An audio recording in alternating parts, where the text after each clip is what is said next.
All right, I'd like to welcome you to this edition of In the Conference Room with Mark S. Lee. Hey, by the way, Happy New Year. I hope you all had a wonderful holiday season and welcome to 2026.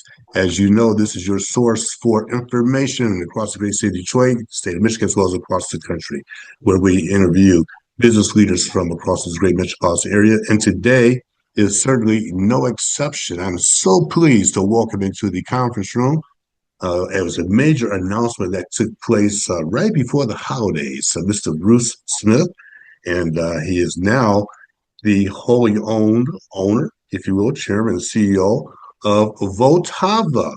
Votava. Bruce Smith, thank you very much for joining me in the conference room. I appreciate you joining me. How are you, sir? I'm doing well. Thanks for having me today, and Happy New Year to you and your entire audience. I appreciate it. Thank you very much. And let's jump right into the conversation. As I mentioned, there was a major announcement. We formerly with Detroit Manufacturing Systems. That was an acquisition that took place, and now the organization is known as Votava. Votava. Explain to us what Votava is. Kind of give us the backstory behind the organization, uh, dating back to certainly the merger or the acquisition last month. Yes, Votava is the new name of the combined entities of the legacy companies of Detroit Manufacturing Systems and Android Industries and Avance. So those three companies have come together, and clearly it's increased our size, enlarged our footprint, and has diversified not only our product offering, but the customers that we serve as well. And so we're really excited about the future and the possibilities that bringing these companies together can really afford us. And what I've noticed is as part of the acquisition, you now have over what 5,400 associates, I believe, and we expanded globally to upwards of what, 19 or 20 countries, I believe, as well. 20 facilities and roughly 6,000 associates in total. Yeah, that's awesome. And what I want to do is really, I admire you from afar and also up close in terms of working with you. And I want to talk about your background and how you got into the industry, if you will, and how that's driven you to really grow the organization and how it ties into your vision. So just briefly talk about your background because I think it certainly personalizes you, if you will, but it also I think has laid a foundation for you as a person, as a business leader. All right. I actually got into the industry by accident when I was a sophomore majoring in mechanical engineering at Carnegie Mellon University in Pittsburgh. I had someone from the placement office call me and say they had a company that was coming into town interviewing for summer internships in Dayton. And I thought they said Daytona. And so I said to my roommate, I'm interviewing those guys. I'm going to Florida this summer.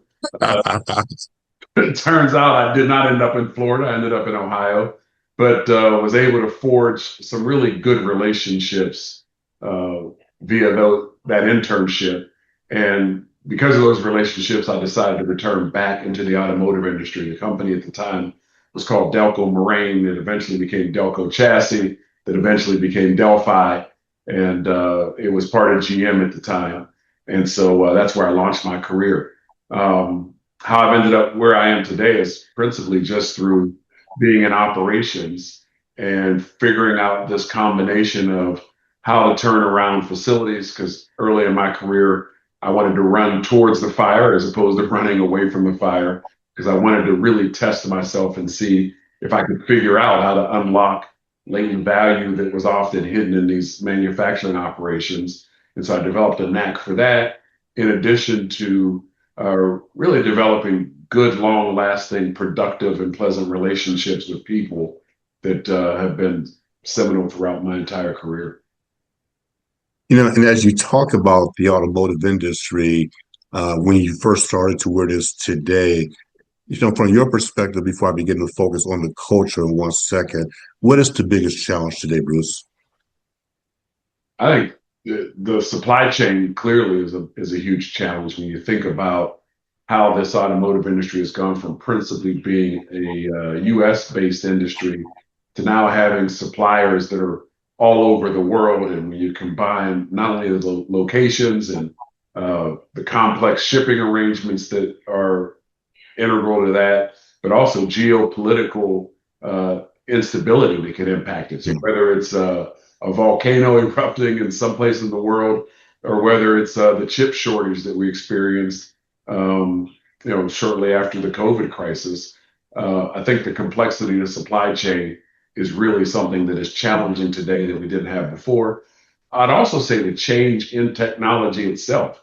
If you look at the automobile, it is clearly the largest mobile device that any of us own, and connectivity and all the embedded safety features and whatnot is a moving target that suppliers need to make sure that whether it's artificial intelligence or some particular technology lane that you're in that is crucial to the automotive industry, you better be on the forefront of that because things can change quickly and you can find yourself on the outside looking in much faster than you ever hoped to. So you see the evolution of technology. You mentioned AI. I've been reading a lot about the impact of AI on all industry, not just the automotive industry. Talk from your perspective about that evolution of AI and how it's changing, even from a supply perspective, being a contractor, manufacturer, if you will. How is that impacting the industry moving forward? Yeah, I think it's going to touch every part of this industry, and as you mentioned, other industries as well. And the notion that we share amongst ourselves here at Voltava is we can ignore AI, but AI is not going to ignore us. And so we've been very deliberate about finding places that it can be applied to our shop floor and our back office work as well, because we think it's going to be a real enhancer in terms of driving productivity, speed, and accuracy in a number of our processes. So we're embracing it. And while I understand there are a lot of horror stories around what AI might potentially end up doing to us as people and as a society, it's here to stay. And so we've taken the advantage of the tools and the technology that it brings, and we're embracing it and using it in a very humane way. He's just joining us here talking to Bruce Smith. He's the chairman and chief executive officer of Voltava. And certainly a major acquisition that took place was finalized right before the holidays. And, you mentioned people. And one of the things that as I was reading the press release about the organization, you were quoted as saying, you have pastorally a people-focused culture, people-focused culture. And certainly, as we've referenced, I spent time with you as well. Talk to me about your culture. You are a servant leader. And I love that phraseology. What does servant leadership mean to you? And how is that driven across the entire organization of Voltava? Yeah, a couple of things I'll say to that. One, servant leadership to me is really about putting someone else's well-being ahead of your own and really using your position, your personality, whatever power you possess to find out how someone else ticks, what matters to them, and how you can help make them successful. And if you think about that equation while we're talking about selflessness, in the end, if you just take my direct reports on my staff, and if I have the ability to create a relationship with them in an environment to where they have the best opportunity to be successful, if everybody that reports to me is successful, by default, what will I be? And so while on the front end, it's really about selflessness, in the end, I also think it's the best formula to ensure that we all do well in the end. And so we really thrive on that here in our culture. And one of our phrases we use is creating an environment where people get to be the best, boldest, and most authentic versions of themselves. And to the extent we can create that psychological safety to where people are willing to take risk, calculated risk, we've got the best possible chance to have good outcomes, be it performance, innovation, customer satisfaction, employee satisfaction and engagement. And we measure that. When I first came into this company as Detroit Manufacturing Systems back in 2018, we started measuring engagement in 2019, that March. And every year we've measured it since. And for our salaried employees, our engagement scores have gone from the upper 50 some percentiles into the lower 80s, which puts us in a world-class position because we're really deliberate about how we interact with our people, how we drive care and concern, but at the same time driving accountability because we've got to do both. We've got to create an environment where people feel comfortable, feel like they can be themselves, and really contribute and know that they're valued. But we also have to perform. And so those two things, we're really deliberate about making sure we have them both in place. One of the things that my father taught me at a very young age, and actually as I was getting more mature, he says, always surround yourself with the best people. And that mantra has always stood out with me. And so, people want to acknowledge the things that I do, but I always try to defer to other people and make sure they get the proper recognition. Because I think, Bruce, the power of empowering people clearly can drive you certainly to another level. And based on what I've seen with you and the organization, you truly have empowered your leadership team and throughout the organization. And when you reference the engagement scores, and as you hear from employees that have been empowered, how have they adopted that philosophy? How do you see it every single day across Voltava? Yeah, people love it. There was a study done years ago by MIT, Carnegie Mellon, and I think it was Cambridge was the other university that asked the question, what really motivates people? And it came down to a couple of things. One was having a purpose, which we're very deliberate about our purpose because we want people to rally around something that's bigger than they are. Number two would be autonomy, which to me is synonymous with trust. When you trust somebody, you give them decision-making rights and you empower them to be able to make a difference. And then thirdly was the opportunity to pursue what they call in the study self-mastery, which is getting better at the things that you want to get better at. And we're really good about that triple play and making sure those three things work together because it gives everybody the opportunity to feel valued and to add value.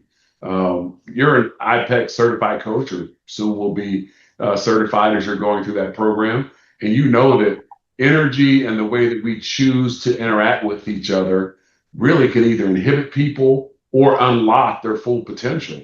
And so I'd be interested in hearing your comments around this whole energy equation and empowerment and how those things work together to give people a chance to really be the best versions of themselves.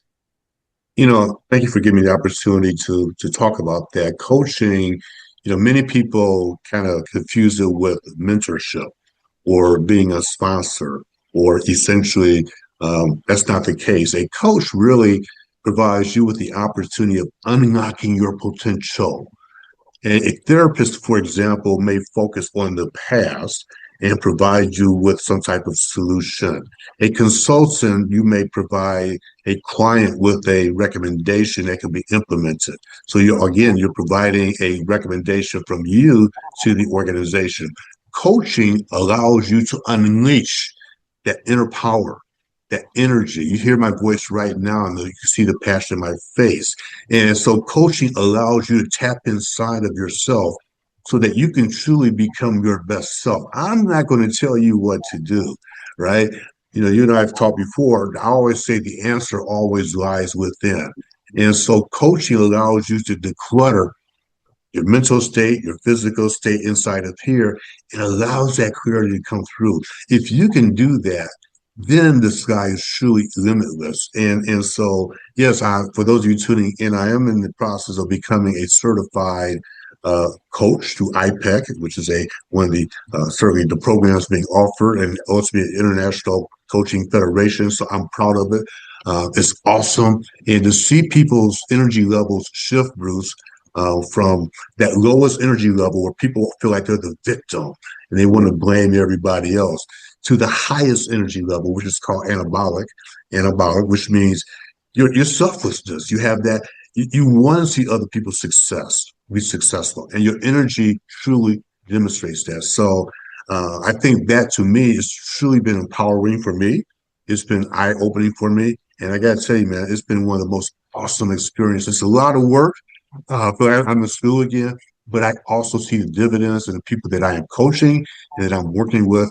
And I just look forward to continuing that relationship with those I'm coaching with because it's powerful to see them transform their lives. It's really Yeah, that energy you talked about has a multiplication effect to it. And to your earlier point about surrounding yourself with the right folks, if you surround yourself with people who have the right energy, and if you have the ability to bring the right energy yourself, you get something that's really inspirational. A friend of mine, Dan Russell, once gave me this quote that I've been using ever since I heard it from him, which is if you look at the people that you're surrounded by and you're not inspired, you're not in a circle, you're in a cage. And Mhm. so having that sort of energy recipe that you just talked about that you're learning and using to help coach others, it really is a key differentiator. It's the mortar that keeps everything else together. As I say to my team, I'm not betting on strategy, systems, or structure. I'm betting on people because if you have the right people, they'll make sure you've got the right strategy, the right systems, and the right structure. And that's paramount for us. And if you transform people, Bruce, you transform what? The organization. And to your point, it's not just about strategy. I mean, I'm a strategist. You're a strategist. I've worked in corporate for a long time. I've run strategies for major organizations. But if you don't have the team that's transformed and truly buying into themselves and into the organization, you can have the greatest strategy in the world, but you may not have that great level of success. That's right. Yeah. So as we wrap up, I just want to give you an opportunity to say anything else that you would like to share with the audience under your leadership about Voltava. What can we expect moving forward in 26 and beyond? Yeah, first, I'd like to thank you for this opportunity. I appreciate you selecting me to be part of your podcast here. And then, as it relates to Voltava, I don't know how many of our employees may see this, but to the extent they do, I just want to let them know that I'm blessed. It's a pleasure to be a part of this new, larger team, and I will do everything within my power to make sure that everyone in this organization has the best opportunity to be successful. And as a servant leader, I'm here to help you be the best version of yourself. And I would say to all others watching this podcast, really, if you don't understand servant leadership, investigate it, read about it, learn about it, because in the end, I really do think it's the keys to locking all the human potential that exists in the world and gives everybody an opportunity to achieve things that they otherwise couldn't have done on their own. So again, thank you and Happy New Year. Well, my pleasure. Thank you for all of you for tuning in this week to end the conversation with Marquez Lee, our special guest, Mr. Bruce Smith, the chairman and CEO of Voltava, headquartered here in the Detroit area, now in Auburn Hills / Detroit. And he's doing great things. Full transparency, I've been working with the organization as well. And just to see the energy, the excitement of the employees, and when he's talking about servant leadership, here's a person who lives it and he believes it. And Bruce, I got to tell you, I'm sure that this interview will be shared with a lot of your employees across Voltava. And so those of you from Voltava, thank you for checking out In the Conference with Marquez Lee. It's an honor to welcome you into the conference room. But I look forward to seeing all of you as I continue to visit the organization at large. So you all go out and make it a great day. Make it a great week. Happy New Year one more time. And we will check you out next time. We will check you out next time in the conference room with Marquez Lee. Thanks, everyone. Take care.